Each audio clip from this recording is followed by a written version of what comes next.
Guys, ফুয়াদের আপা যখন বাসায় থাকে না, তখন তার রুমের কি অবস্থা করে ফুয়াদ তোমাদের কাছে শেয়ার করব। তো গাইস, ফুয়াদ এত দুষ্টামি করে তোমরাও ভাবতে পারবে না যে ও আসলে এরকম দুষ্টামি করে। সব সময় খালি নাচতে থাকে, হইচই করতে থাকে, ফালাফাল করতে থাকে, সব সময় খালি বেড়াতে ভালোবাসে। আর বিছনা খেতা এগুলোর যে কী অবস্থা করে তোমরা না দেখলে অবশ্যই বুঝতে পারবে না। তো আর আপু যখন থাকে না, আর আপু থাকলে তার একটু ভয় পায়, এত কিছু করার কোনো রকমের সাহস পায় না। তো ওর আপু যখন থাকে না, তখন তার রুমের অবস্থা 12টা বাজে দেয়। এমন 12টা বাজে দেয় যা দেখলে আমি নিজে অবাক হয়ে যাই। আর এগুলো গুছাতে আমার পুরা দিন কেটে যায়। তো এখন কি করতেছে তোমাদের কাছে শেয়ার করতেছি, দেখি আমার ফুয়াদ বাবা তার আপু রুমে কি করতেছে। তো আমরা দেখে নিই। প্রথমে হচ্ছে বাঁশি দিয়ে শুরু। এই যে বাঁশি, এটা মেলা থেকে কিনে নিয়ে এসেছে। আর এই বাঁশিটা পেয়ে তো আরও খুশি। তো এই যে জিনিসটা সে আনন্দ পায়, সেই জিনিসটা কীভাবে লাথি দিল তো দেখতেই পাচ্ছে। বাবা, এই জিনিসটা কেন লাথি দিল? ওটা ভেঙে যাবে না?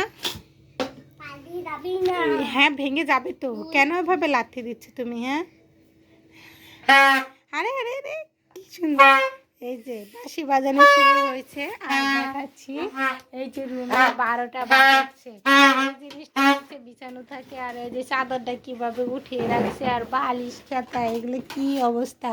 রুমের 12 দশা 13 হাল করে ফেলেছে। আবার আবার তোমার আপু আসলো। আপু থাকলে তুমি এগুলা কিছুই করো না, আর তোমার আপু যখন থাকে না, তখন এগুলা তুমি কি অবস্থা করতেছো।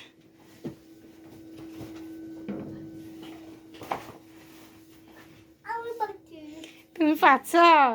এইরকম অবস্থা দেখলে তোমার আপু তোমারে কি বলবে বলো? এটা ওখানে, ওটা ওখানে, চাদর গুছানো, বিছনা খাতা এলোমেলো, বাটি এখানে, তারপরে তোমার খেজুতা এখানে, টুল এখানে, তারপরে তোমার হচ্ছে ভাত এখানে। আর কি করবা বলো? তুমি পারছো না? তুমি এলোমেলো করে দিছো। দেখো দেখো, পারার কথা কয়ে কেমন কর।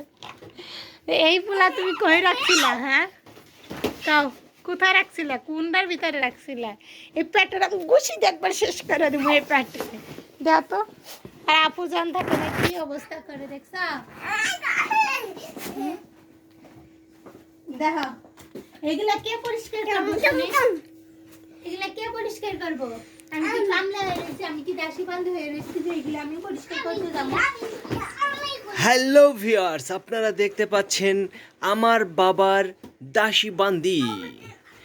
হ্যাঁ হ্যাঁ, দেখতে চলে আসুন আমার ফুয়াদ বাবার দাসী বান্দি। আমি তোমার পোলার দাসী বান্ধি। এই বেরো আমার রুম থেকে।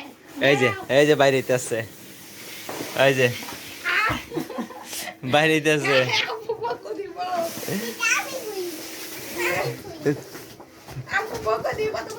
এখন বাইরেতে এখন ভালো লাগে না? বাইরেতে তুমি তুমি তো বাইরেতে কইছো। তা আমার পোলার যা যা ভালো লাগবে সব নিয়ে বাইরে হইব। হ্যাঁ, ঢঙ্গের আর শেষ নাই। হ্যাঁ,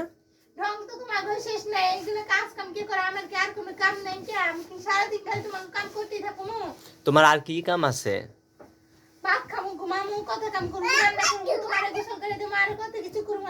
ও, আমারে গোসল করাই দিবা? আর কিছু করে দিবা না? আর কিছু করবা না? শুধু গোসলই করাই দিবা? কোনে কোনে ডলে দিবা?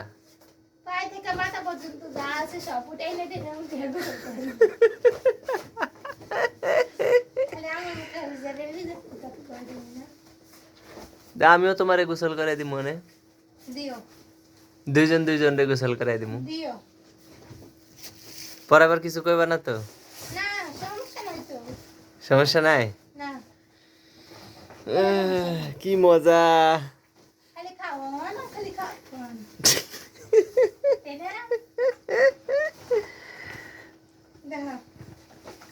দেখছো এরকম কাহিনী দেখছো তুমি? এ পোলার বুক পালা তাহলে কি করব? হ্যাঁ,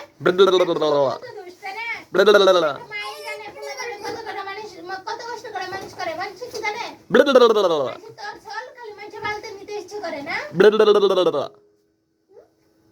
আমার ফুলে যত জানি তো করে যাই করে দিন শেষে আমার ফুলে আমার কাছে ভালো লাগবে মানুষের কাছে ভালো লাগবে না সেটা তো ঠিক। তো কেডা আবার কারে কি করলো? আমি বকি আর যাই করে আর আমি যে রিচ করি কই বকলা তুমি? মানুষের ফুলে না করে করে কেডা কারাকারি করে? কেডা কারাকারি করলো? ওই যে মানে তোমার বংশের আমার বংশের কে?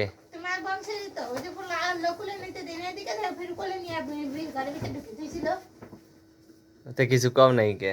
কিছু কম কে আমার ফুলারে তো দেশ আমার ফুলে গেছে আমরা ধরে নিয়ে এসেছি মানুষের কাছে যাবো কিসের জন্য তো ঠিকই তো, যাইব কি জন্যে?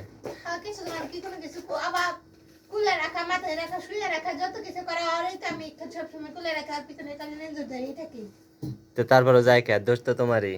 তারপরে যাই কিসের জন্য তুমি ভালোবাসা দিতে পারো না সঠিক মতো। না মায়েরা কখনো সন্তানকে অবহেলা করে না বুঝছো সবসময় ভালোই বাসে ভালোবাসে তারা অবহেলা কখনই করে না বুঝছো এগুলো বাপেরা করতে পারে বাপেরা একটা তুই আরেকটা পোলাপানের কোনো মায়া করে না আরেকটা বিয়ে করে সুন্দর করে